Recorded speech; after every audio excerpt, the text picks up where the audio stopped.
Selamat siang semua. Terima kasih buat yang udah hadir di hari ini.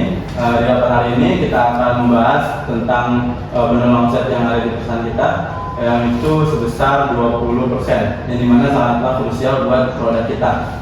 Mungkin akan diserahkan kepada Yuzawa sebagai moderator di rapat hari ini. Terima kasih Bapak Fatur. Sekretaris tolong dicatat notular. Kepala Divisi Analisis Data dan Pasar, silakan paparkan pendataan yang sudah dilakukan yang berfokus pada signature nugget dan cabang Kalimalang. Kepada Ibu Salsa, kami persilakan. Oke, terima kasih. Omset turun 20%, penurunan terbesar 35% ada pada signature nugget. Yang krusial, tingkat pembelian ulang pelanggan nugget turun dari 70% menjadi 45%. Cabang 10 mencatat peningkatan komplain di media sosial sebesar 50% terkait satu isu. Tekstur nugget keras atau berubah setelah digoreng. Terakhir, ROI pemasaran kita turun karena customer per klik iklan naik 15% tanpa kenaikan konversi. Terima kasih Ibu Salsa. Data yang dipaparkan sudah cukup jelas. Mungkin sebelum ke bagian cabang, kita bertanya terlebih dahulu kepada Kepala Divisi Keuangan, pada Ibu Venesia. Waktu terlepas kami persilakan. Baik, terima kasih. Dari sisi keuangan kita bisa lihat bersama bahwasannya profit margin kita hanya 8%. COGS nugget naik 3% karena daging. Retention rate yang anjlok 45% itu kerugian besar jangka panjang. Kita overspending untuk menarik pelanggan baru, tapi rugi karena pelanggan lama lari. Kami setuju. Iklan yang kami buat tidak begitu efektif karena brand trust PT Sheffield terancam. Pemasaran tidak bisa menjadikan kualitas premium kalau produknya rusak saat digoreng. Positioning dan branding kita saat ini gagal menahan keraguan kualitas. Baik, terima kasih Ibu Venesia dan Bapak Nadam. Selanjutnya dari Kepala Divisi Bagian Produksi kepada Ibu Kayla, waktu dan tempat kami persilakan. Ini ada isu quality control gagal meningkat 15% pada signature nugget karena kompromi grade bahan baku dan proses flash freezing yang tidak optimal.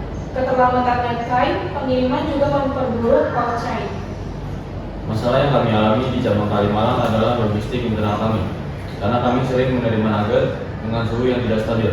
Cold chain putus sebelum sampai di tangan konsumen. Selain itu, kompetitor atau pesaing lokal kita ada yang menjual dengan harga yang lebih rendah. Dampak pada titik saya relatif anjlok karena menghadapi komplain dari setiap hari. Tapi kekurangan skill untuk handling komplain. Mereka butuh produk yang bagus dan insentif yang layak. Dari kesimpulan kali ini, akan masalah tercatat yaitu profit margin dan yang menipis, quality control, serta masalah pada cold chain dan moral team supervisor yang saat anjlok atau menurun. Maka dari itu, kita membutuhkan solusi untuk menangani hal ini. Untuk Kepala Divisi Produksi, bagaimana Ibu Kayla memperbaiki kualitas produk kita? Baik, saya akan audit quality control mendalam dan segera kembali ke bahan baku grade A. Ini menaikkan cost 3%, tapi dengan jaminan kualitas kembali. Oke, Kepala Keuangan, silakan Ibu Venesia. Apakah kita bisa mentoleransi COGS untuk naik 3%?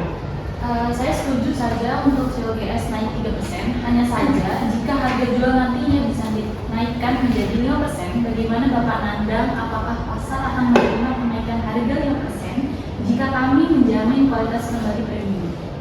Ya, apabila kualitas dijamin, kami akan fokus training dan memotong budget iklan kami di media konvensional untuk mengalihkan ke konten visual quality premium. Saya dukung kenaikan harga tersebut. Saya juga usulkan untuk pelatihan handling komplain dan skema komisi harian quick untuk cabang Kalimalang. Oke, baik. Saya setuju dengan pelatihan tersebut. Saya meminta otorisasi untuk membeli freezer portfolio tambahan di cabang Kalimalang untuk menggantikan freezer yang lalu.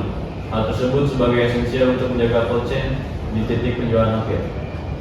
Pimpinan, data kami menunjukkan bahwa sinergi antara peningkatan kualitas produksi dan perbaikan cold chain memiliki impact omset tercepat dan cukup baik. Solusinya harus diprioritaskan. Oke, kita sudah dapat kesimpulan solusinya juga. Terima kasih buat semuanya. Saya tetapkan beberapa action, yaitu pertama, kualitas dan harga. Jadi bagian produk, audit quality control, keuangan tetap terapkan pricing, biaya non esensial, dan sesuaikan harga jual, yaitu 5% per 5 November 2025 hari ini. Dan juga kedua, operasional, keuangan segera mengalokasikan dana untuk freezer tambahan di cabang Kalimalang. Dan juga PIC-nya itu ada Venesia dan juga Bawah Bintang. Yang ketiga ada SDM dan juga sales. Untuk supervisor dan di pemasaran, melaksanakan pelatihan handling komplain dan juga skema komisi harian di cabang Kalimalang ya. Dan 4, untuk sekretaris dan data analisis, monitor progress retention rate nugget sebagai KPI utama.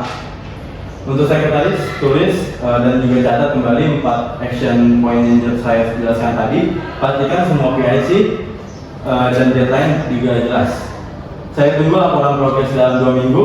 Mari kita kembali suffer ke kualitas yang terbaik dan keempat kali ini saya tutup. Terima kasih buat semuanya. Selamat siang semuanya. Siang.